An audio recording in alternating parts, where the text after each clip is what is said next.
Halo semuanya, perkenalkan saya Chelsea Angelita dari kelas 11 MIPA 1 SMA Negeri 1 Bengkayang. Pada kesempatan kali ini saya akan membahas materi mengenai momentum dan impuls dalam rangka persiapan KSN atau Kompetisi Sains Nasional di bidang fisika tahun 2024. Kita masuk ke materinya. Yang pertama ada momentum. Momentum adalah hasil kali antara massa dengan kecepatan benda. Besarnya momentum dirumuskan dengan P sama dengan M dikalikan dengan V. P ini ialah momentum, satuannya kilogram meter per sekon, sama dengan massa M, satuannya kilogram dikalikan dengan V, atau kecepatan partikel, satuannya ialah meter per sekon. Selanjutnya ada impuls.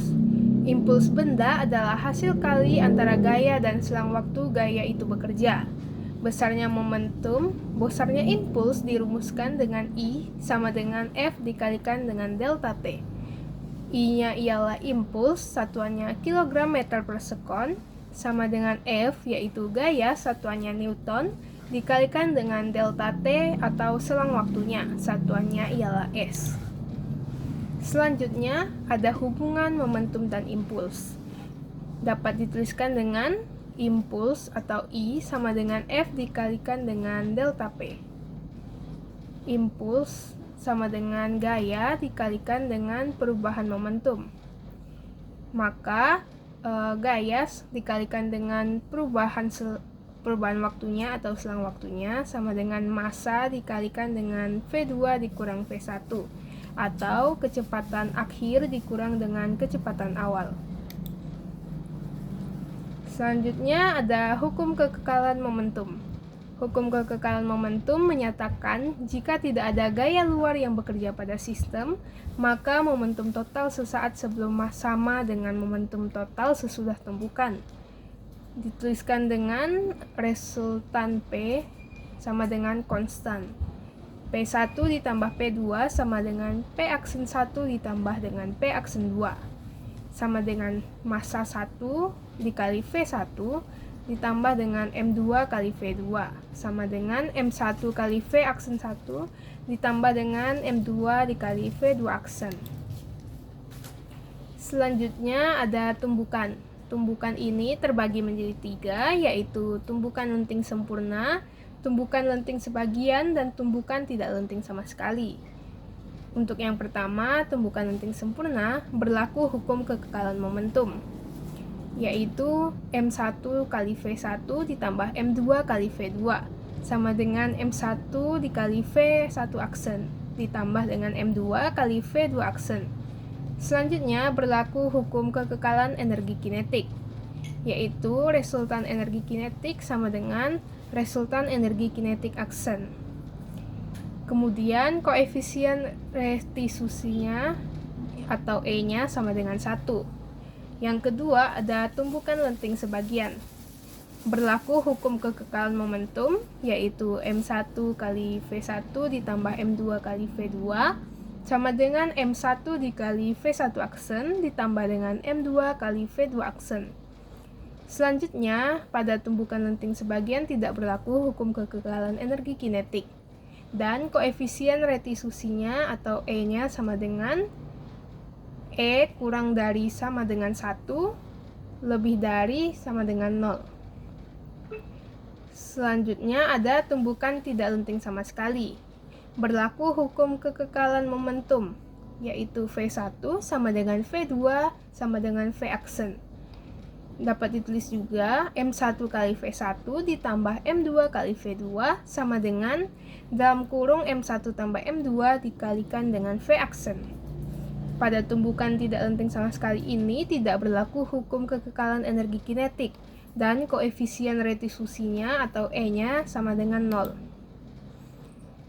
Di sini ada contoh soal mengenai momentum impuls serta tumbukan. Soal ini diambil dari soal nomor 2 buku OSN Fisika karya Sarwadi ST. Soalnya ialah sebuah peluru bermassa 10 gram bergerak ke atas dengan kecepatan 1000 meter per sekon, menumbuk lalu menembus balok melalui pusat massa balok itu. Balok yang bermassa 5 kg ini mula-mulanya diam. Anggap proses tumbukan sangat singkat. Kita dapat melihat gambarnya di sini untuk pengamatannya. Yang ditanyakan ialah A. Jika kecepatan peluru setelah menembus balok adalah 400 meter per sekon, tentukan kecepatan balok tersebut. B. Tentukan tinggi maksimum yang dapat dicapai balok tersebut. Dan C. Berapa energi yang hilang dalam proses tembukan. Kita anggap percepatan gravitasinya sama dengan 10 meter per sekon. Nah, untuk penyelesaiannya, pertama-tama yang diketahuinya ada massa peluru atau MP-nya sama dengan 10 gram, yaitu 0,01 kg. Kemudian ada massa balok atau MB sama dengan 5 kg. Kemudian ada kecepatan awal peluru atau VP sama dengan 1000 meter per sekon, dan kecepatan balok mula-mula atau VB-nya sama dengan 0 karena dia diam. Yang ditanyakan seperti yang tadi, dan kita masuk ke penyelesaian dijawabnya. Untuk pertanyaan A, jika kecepatan peluru setelah menembus balok adalah 400 meter per sekon, tentukan kecepatan balok tersebut. Nah, kecepatan balok setelah tumbukan, di mana kecepatan peluru setelah tumbukan ialah yang disimbolkan dengan VP ini, VP aksen sama dengan 400 meter per sekon. Kecepatan balok setelah tumbukan dapat dihitung dengan persamaan hukum kekekalan momentum sebagai berikut. P sama dengan P aksen. Kita turunkan MP atau massa peluru dikalikan dengan VP atau kecepatan peluru ditambah dengan MB atau massa balok tersebut dikalikan dengan VB atau kecepatan balok tersebut. Selanjutnya sama dengan P aksen ini atau yang setelah bertumbukan, dia MP atau massa peluru dikalikan dengan V aksen P atau kecepatan setelah dia menumbuk, kecepatan pelurunya ditambah dengan MB atau massa balok tersebut dikalikan dengan VB aksen atau kecepatan balok tersebut setelah menumbuk. Sehingga dari data-data di atas ini, besar kecepatan balok setelah tumbukan dapat dihitung sebagai berikut, yaitu delta MP atau delta massa peluru tersebut dikalikan dengan VP atau kecepatan peluru ditambah dengan MB massa balok dikalikan dengan VB atau kecepatan balok sama dengan MP massa peluru dikalikan dengan VP aksen atau kecepatan peluru setelah menumbuk ditambah dengan MB massa benda dikalikan dengan VB aksen atau kecepatan balok setelah menumbuk. Kita masukkan angka-angkanya yang seperti yang diketahui tadi. 0,01 dikalikan dengan 1000 ditambah dengan 5 dikalikan dengan 0 sama dengan 0,01 dikalikan 400 ditambah 5 dikali VB aksen. Kemudian kita hitung 10 ditambah 0 sama dengan 4 ditambah 5 VB aksen.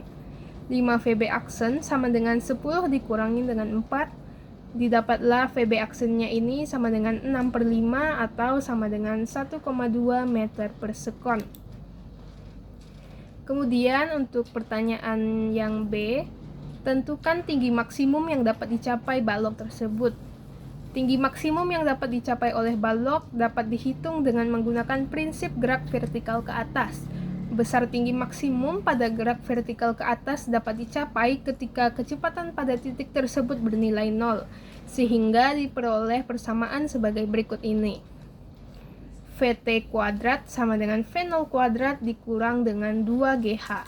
VT kuadrat ini merupakan kecepatan akhir kuadrat sama dengan V0 kuadrat kecepatan mula-mula kuadrat dikurangi dengan 2 dikalikan dengan percepatan gravitasi dikalikan dengan ketinggiannya.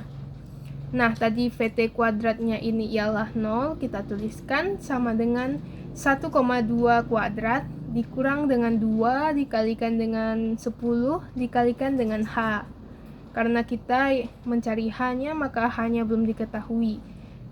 Kemudian kita masukkan 20H sama dengan 1,44. maka H-nya sama dengan 1,44 dibagi dengan 20. Didapatlah hasilnya 0,072 meter atau sama dengan 7,2 cm.